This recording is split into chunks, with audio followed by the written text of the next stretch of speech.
Hello students. So today in this video we are going to continue that chapter structure of matter, and this is the second video. In the previous video we have discussed about the matter, substances like element and compound and mixture in detail. We have discussed the properties also. So now in this video we are going to discuss some concept related with the symbols, formulas and atomicity, and rest of the topics will be covered in the third video. So starting with the structure of matter, this is the part 2. So starting with the first topic, that is symbols. So symbols are basically the short form of writing elements. So these are the type of abbreviations which are used to represent the elements. Now as per the counting, so let me tell you, presently there are 118 elements which has been discovered till now, and there are n number of compounds which can be synthesized by using these elements. So it is very difficult to write the complete name of these compound or of these element. So scientists were feeling very inconvenient to write the complete name of these element or compound. So that is why they have designed a concept of writing the name of these compound or element in short form, in abbreviation form, and that is called as symbol. So earlier, let me tell you, symbols are used to represent element.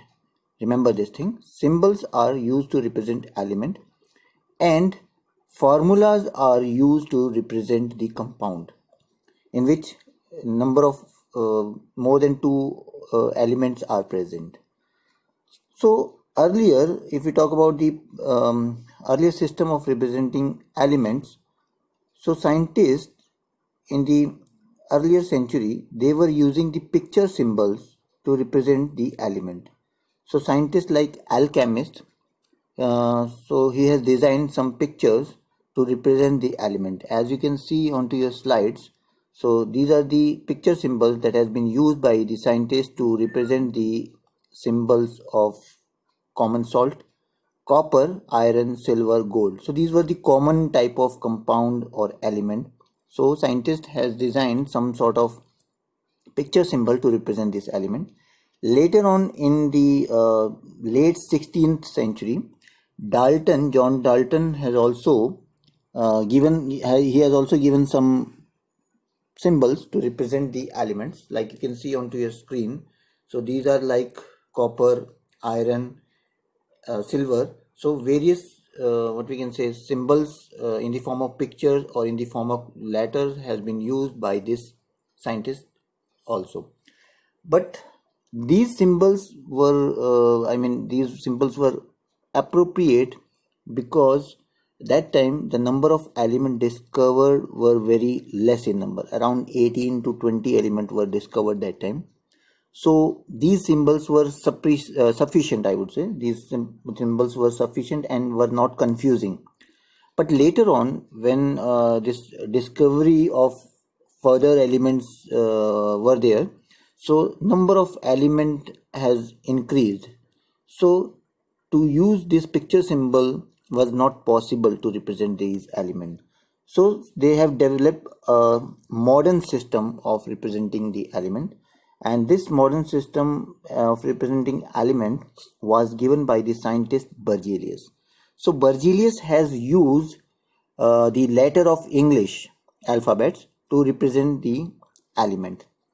So he has used certain type of rules to decide the symbols of particular element. So as per his first rule, so he has used the first letter of the name of the element. For example, if carbon is the element, so carbon's first letter is C. So the symbol of carbon will be capital C, like this. So C is going to represent the carbon element. Similarly, for nitrogen, N was used, it is being used nowadays, and yes, for oxygen, O letter is used to represent the element. So depending upon this is the first rule. to decide the symbol of element. So by this method you can also simply tell me the name of the symbol of hydrogen, sulfur, boron. So this is very easy. So you can also do this at your home. So this is a kind of homework for you. So what you have to do is you have to tell me the symbols for these three elements, hydrogen, sulfur and boron, using the same rule. Okay, second rule that was that was used to decide the symbol of the element was there was a confusion when the name of some elements have the same initial letters. So confusion was there. Like carbon is also starting with C, calcium is also starting with C, and cobalt is also starting with C. So there should be some difference so that we can easily write the symbols for other elements starting with the same letter. So this was the second rule, in which second letter, next letter, that means of the name of the element was used. So first letter will be in capital and second letter in the small size will be used to represent the element in form of symbol. So carbon is already represented by the C, and so for calcium the second letter, that is the A, is also used. So Ca is going to represent the calcium. Similarly for cobalt, Co is going to represent the cobalt. So you can see for calcium Ca symbol is used, and for cobalt Co symbol is used. So these are the symbol for these type of element. Now using the same rule, now this is again the homework. So you have to tell me the symbol for silicon and neon. Again the rule will be same, which you can see in this particular slide. So using the second letter you have to tell me the name of symbol of these elements. Okay, now the third type of rule is used. The symbol of some elements, the symbols of some elements are derived from their Latin name, not the name which is very common. Like copper symbol is Cu, as you can see in this picture. So it is Cu. So basically this Cu is derived from its Latin name, because copper's Latin name is cuprum. So this Cu is coming from this Cu is coming from this cuprum. This is the Latin name of copper. Similarly, K symbol is used to represent the potassium, and potassium Latin name is kalium. So this is the third rule. Some of the symbols were derived from the Latin name of the element. So like this. So copper from cuprum, potassium is basically kalium. So K is derived from, K symbol is used from kalium Latin word. And yes, there are some other elements like sodium, gold, silver, iron, whose Latin name is used to derive their symbol. Like sodium is the Latin name of sodium is natrium.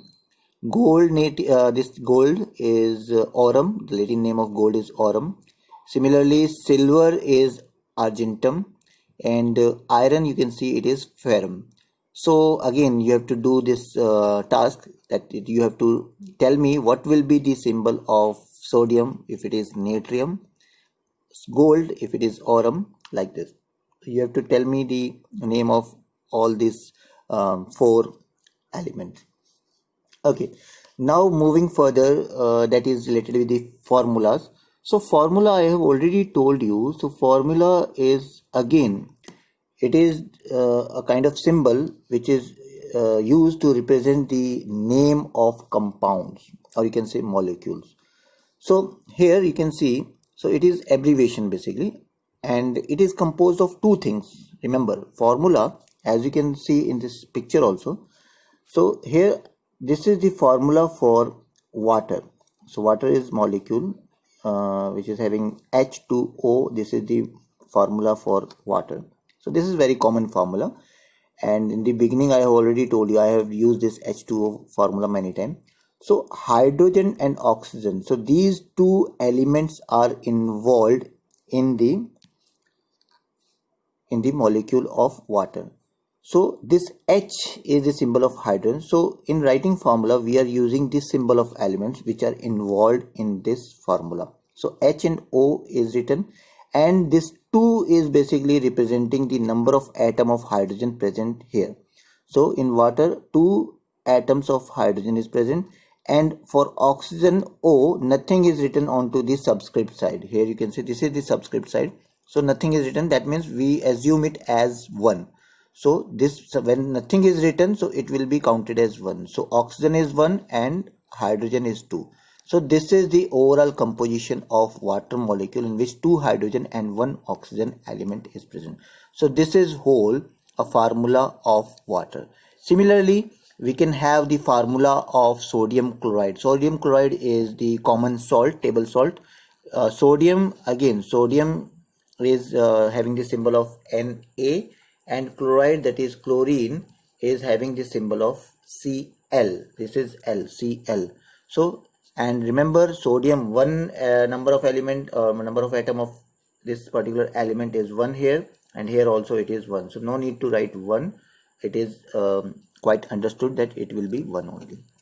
Similarly, if we talk about ammonia, so ammonia is, again, it is a liquid compound which is having nitrogen and hydrogen. Remember, nitrogen number is 1 here, and hydrogen is having 3 atoms of hydrogen in this ammonia. So NH3 is basically the formula for ammonia, and likewise NaCl is the formula for that is sodium chloride. Now moving on to the next concept of atomicity. So atomicity is very important because it is basically telling us about the reactivity of the atom of particular element. Now let me tell you, there are some element that there are some atoms of some element which can exist independently in nature. Remember, there are atoms which can of some element which can exist independently in nature. Why? Because these atoms are very stable. They are non-reactive. They do not combine with other atoms, and that is why they can exist independently. So these type of element are basically known as monoatomic element. So these are the atoms of element which can remain independently in nature. So the examples of these monoatomic elements are helium or neon. Remember, helium or neon, these are normally available in gaseous form. So in physicals, if you talk about the physical state of their existence, so helium and neon, these are the element which are present in gaseous state. And I have told you these are non-reactive element, and they are not going to combine with other element or atom of other element. So they are highly stable. And I have told you they are non-reactive gas. So if we are going to write the symbol of helium, so it is He. So I have asked you about this symbol in the previous slide. So helium is represented by He and neon is represented by Ne. So these atoms of these elements are able to exist independently in nature. So these are monoatomic because no other element or no other atom of element is attached or bonded with this helium or neon. So that is why they can remain independently in nature. So these are monoatomic element. Now there are some atom of some element which cannot exist independently. That means they have to react with the atom of other element. They cannot exist independently. So why? Because these atom of elements or these elements are quite reactive in nature. So they cannot remain in independent form. So normally these type of elements or these type of atoms are present, they form a molecules which is having 2 or more than 2 atoms. So the number of atom present in a molecule of an element is known as atomicity. So how many number of atom of that particular element is present to form a molecule is basically known as atomicity. For example, if we talk about hydrogen, so hydrogen will never exist in single hydrogen. It will combine with the other atom of hydrogen to form H2, that is the hydrogen molecule. So that means the atomicity of hydrogen molecule is 2, because two hydrogen atom will combine together to form a single molecule of hydrogen. So this is the atomicity. That means number of atom present in a molecule of an element. So here two atoms of hydrogen is present. So the atomicity of hydrogen is 2, and that is why hydrogen is known as diatomic element. So it is known as diatomic element. Similarly, oxygen is also a type of diatomic element in which two oxygen atoms are going to combine together to form a single molecule of oxygen. Similarly, you will find chlorine also. Similarly, you will find yes, phosphorus. But in phosphorus, remember, there are 4 atoms of phosphorus they are going to combine together to form a single molecule of phosphorus. So that means phosphorus will exist in nature. The atom of phosphorus cannot exist independently, but it will combine together with other 3 phosphorus atom to form a single molecule of phosphorus, that is P4. So atomicity of phosphorus will be 4 here in this case. That means these are tetraatomic element. Similarly, if we talk about sulfur, so sulfur is S. It is represented by the symbol S. And yes, in one molecule of sulfur, there is 8 atom of sulfur. So that means atomicity of sulfur is 8. So these are octaatomic element. So remember this thing. So atomicity, if we describe the definition, so it is the number of atom present in a molecule of an element. So that is known as atomicity. So for hydrogen, hydrogen atom cannot exist independently. Always there will be hydrogen molecule. Similarly, always there will be oxygen molecule. You will not find nascent oxygen or single oxygen, but you will always find oxygen molecule in O2 form. Similarly, chlorine, similarly, phosphorus will be in P4 form and sulfur will be in acid form. Getting my point? Okay, moving ahead, related with the atomicity. So I have told you hydrogen molecule is there. So this we have already covered. So hydrogen is diatomic element and oxygen and chlorine are also diatomic. Similarly, if we talk about the phosphorus, so phosphorus I have told you it is tetraatomic element because it is having 4 atom of phosphorus to make one molecule of phosphorus, like this. Similarly, sulfur is having 8 number of atoms to form one molecule of sulfur, and yes, it is octaatomic element. Like here you can see it is atomic element. So this is the atomicity part. Now we are going to discuss the formula of sum group. Remember, sum in chemistry, there are certain type of chemicals which always exist in a particular group. And what is this group? This is a group in which different type of elements are combined together and they remain combined in nature also, always. So they represent a single group. So like sulfate, this is SO4. So sulfate will always having 1 sulfur and 4 oxygen. So this is sulfate. So these are the typical kind of groups which we will be used later on in the chapter when we are going to discuss the chemistry part. So sulfate is represented by SO4. Similarly, this is carbonate group. So carbonate is always having 1 carbon and 3 oxygen, like sodium carbonate, sodium bicarbonate, calcium carbonate. So these carbonate means to say CO3. So this carbonate is a group which is going to represent the combination of one single C, that is carbon, and 3 atom of oxygen. Similarly, nitrate is NO3, in which nitrogen and oxygen is present. Oxygen is 3. Hydroxide is OH, in which oxygen and hydrogen single atom is present. So these are the common type of group.